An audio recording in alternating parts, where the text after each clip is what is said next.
Hello friends, कैसे हो आप लोग। आशा करता हूँ अच्छे होंगे, पढ़ रहे होंगे। तो आज का यह वीडियो हम लोगों का चैप्टर 6 पे रहेगा, जिसका नाम है पदार्थों का परिवर्तन। तो फटाफट वीडियो को करते हैं शुरुआत और समझते हैं इस टॉपिक को, जिसका नाम है पदार्थों में परिवर्तन। तो पदार्थों में परिवर्तन क्या आएगा। जैसे मान लीजिए आप पदार्थों में परिवर्तन दो ही तरीके से कर सकते हैं। जैसे मान लीजिए किसी को हम लोग काट दिए तो फिर इसको वापस नहीं जोड़ सकते, वापस में को नहीं ला सकते उसी अवस्था में। और किसी को जैसे मान लीजिए किसी को गर्म कर दे तो वापस वो आ सकता है अपनी अवस्था में। तो पदार्थ के परिवर्तन में कितनी अवस्थाएं हैं दोस्तों। तो पदार्थ के परिवर्तन कितनी अवस्था है? दो। क्या नाम है? पहला रासायनिक अभिक्रिया, रासायनिक अभिक्रिया मतलब रासायनिक परिवर्तन, और दूसरा है भौतिक परिवर्तन। तो पहला हम लोग का रासायनिक परिवर्तन और दूसरा हम लोग का है भौतिक परिवर्तन।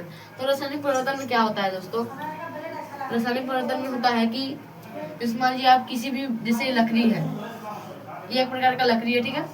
इसको आप लोग काट कूट के मान लीजिए एक पलंग बना लिए, ठीक है, पलंग बना लिए। तो आप क्या इस जो पलंग है उसको फिर से उसी लकड़ी की अवस्था में ला सकते हैं? नहीं ला सकते, सिंपल है। तो जो हम लोग नहीं ला सकते हैं, तो ऐसी अभिक्रिया होगी या ऐसा परिवर्तन होगा, तो ऐसे परिवर्तन को हम लोग क्या कहेंगे? ऐसे परिवर्तन को हम लोग कहेंगे रासायनिक परिवर्तन। तो और इसमें क्या हो सकता है, इसमें जो नया पदार्थ बनेगा, जैसे किसी भी पदार्थ को हम दूसरे अवस्था में भेजेंगे तो फिर से उसी अवस्था में नहीं आ सकता। और इसमें क्या होगा, कोई नया पदार्थ बनेगा, ठीक है। इसमें क्या होगा, नया पदार्थ बनेगा। दूसरा हम लोग क्या है, भौतिक परिवर्तन। इसमें मान लीजिए दूसरे अवस्था में डाले और वो फिर क्या होगा, उस अवस्था में वापस आ सकता है। जैसे मान लीजिए दूसरे अवस्था में ट्रांसफर किए फिर उसी अवस्था में आ गया, तो इसे क्या कहेंगे? इसे भौतिक परिवर्तन कहेंगे। इसमें क्या होगा, इसमें नया पदार्थ नहीं बनेगा, नया पदार्थ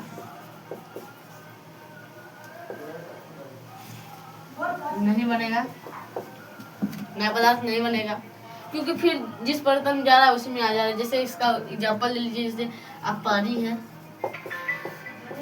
पानी को गर्म करेंगे, पानी को क्या देंगे? हीट देंगे, तो क्या हो जाएगा? गर्म हो जाएगा। फिर उसको कुछ देर के लिए छोड़ देंगे, समटाइम कुछ देर के लिए छोड़ देंगे, तो क्या हो जाएगा? फिर से वो कोल्ड हो जाएगा, यानी जिस अवस्था में था उस अवस्था में आ जाएगा। तो क्या हो गया, इसमें कोई नया पदार्थ बना नहीं। जैसे हम लोग इसका उदाहरण देखते हैं, दूध से हम लोग क्या करेंगे, जैसे दूध से हम लोग दही बना लेंगे, क्या हो गया? यह रासायनिक परिवर्तन है। दूध से दही बनाना क्या है? रासायनिक परिवर्तन है। रासायनिक परिवर्तन में क्या होगा, दूध से दही बन जाएगा, तो ये फिर वापस नहीं आ सकता है, तो क्या होगा? रासायनिक परिवर्तन है। तो अभी हम कुछ एग्जाम्पल करा रहे हैं, आप लोगों को बताना है कि यह भौतिक परिवर्तन है या फिर रासायनिक। दोस्तों, ये भौतिक और रासायनिक परिवर्तन के कुछ उदाहरण हैं, जिसमें आप लोगों को बताना है कि यह कैसा परिवर्तन है। तो पहला है दूध से पनीर बनना। बताइए क्या होगा इसका? कुछ देर हम रुक रहे हैं, आप इसका आंसर कमेंट में करिएगा। जिसको नहीं पता है उसको मैं भी बता रहा हूँ। जैसे देखिए, दूध से पनीर बनना क्या है? एक रासायनिक परिवर्तन है, क्योंकि जो पनीर होता है वो फिर से दूध में आ जाएगा, नहीं ना आएगा, वो फिर से दूध में नहीं आ पाएगा। क्या होगा? वो फिर से दूध में नहीं आ पाएगा। तो क्या है, ये क्या है? रासायनिक परिवर्तन है। दूसरा क्या है हम लोग का, चावल से भात बनाना, या फिर कच्चा चावल लेंगे और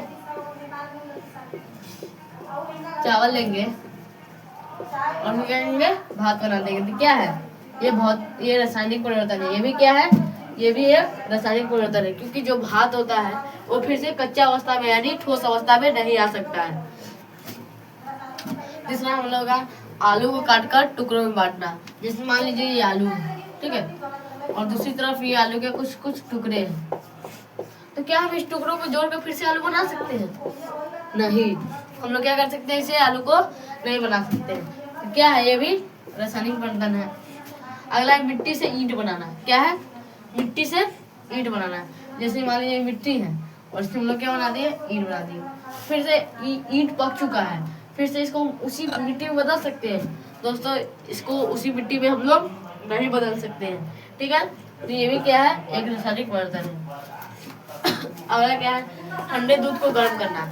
ये अभी मैंने थोड़ा देर पहले बताया है। क्या यह एक भौतिक बर्तन है। फिर से गर्म दूध को करेंगे तो फिर से वो ठंडा बन जाएगा। बैलून को फुलाएंगे फिर वह अपनी अवस्था में आ जाएगा। ये भी क्या है, भौतिक परिवर्तन है। कागज से नाव बनाना, और फिर से हम उसको क्या बना सकते हैं, कागज बना सकते हैं। तो ये यहाँ पे आप लोगों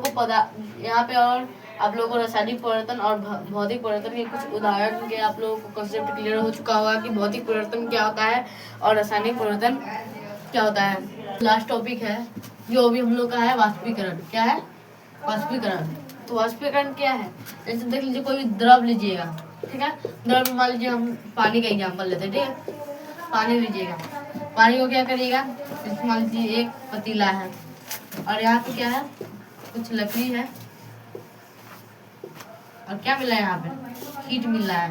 यहाँ पे गर्म हो रहा है। क्या हो रहा है? हीट हो रहा है, गर्म हो रहा है। और यहाँ पे क्या हो रहा है, पानी जो है खौल रहा है। क्या है? खौल रहा है। तो क्या हो गया, ये पानी खौल के क्या होगा, ये पानी यहाँ से उड़ जाएगा। तो इसे क्या कहेंगे, वाष्पीकरण।